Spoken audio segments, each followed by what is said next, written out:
أهلا بيكي في الجزء الخامس من رحلتنا. لو وصلت لحد هنا يبقى قلبك جاهز يشوف الحياة من زاوية مختلفة، زاوية القوة اللي جوه التجربة نفسها. الجزء ده هنتكلم فيه عن الخطوات اللي ممكن تحول كل تجربة صعبة عديتي بيها لأداة قوية دايما تخليكي تواجهي أي تحدي بثقة.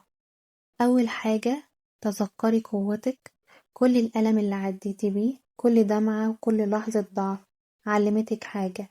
دلوقتي ركزي على اللي اتحسنتي فيه، صبرك ووعيك وحبك لنفسك. ده رأس مالك، ده قوتك الدايمة. تاني حاجة، ابدأي بالتغيير خطوة صغيرة كل يوم. مش لازم تغيري حياتك كلها في يوم واحد. ابدأي بحاجة بسيطة، عادة جديدة، كلمة طيبة لنفسك، هدف صغير أو علاقة أفضل. كل خطوة صغيرة هتتراكم وتعمل فرق كبير. تالت حاجة، شاركي اللي اتعلمتيه مع الآخرين. قوتك مش بس ليكي لوحدك. لما تساعدي حد يتجاوز حاجة صعبة، لما تطبطبي على قلب حد، ده مش مساعدة بس، ده تثبيت لقوتك وإلهام للي حواليكي. رابع حاجة، ثقي في رحمة ربنا وخططه ليكي. حتى لو الأمور مش زي ما خططتي، ربنا بيجهزلك دايما الأفضل، بس في الوقت المناسب ليكي. اتعلمي تصبري وتكوني مستعدة تستقبلي الخير اللي مستنيكي.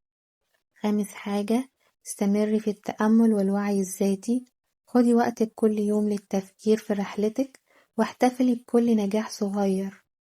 الوعي هو اللي هيخلي الألم السابق يتحول لطاقة دايمة وقوة حقيقية. التجربة مش مجرد وجع، هي تعليم، هي بصمة في روحك، هي حجر أساس لقوة أكبر. وبكده نكون وصلنا لمرحلة جديدة في رحلتنا، مرحلة إنك تعرفي إن كل اللي عديتي بيه ليه قيمة، وإن ربنا دايما بيجهزلك الخير بعد كل صبر.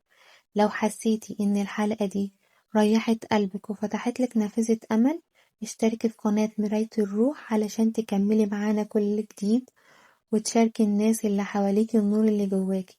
افتكري إن كل تجربة صعبة ممكن تتحول لقوة دايمة، وكل خطوة صغيرة في حياتك اليوم هي اللي هتبني مستقبلك المشرق.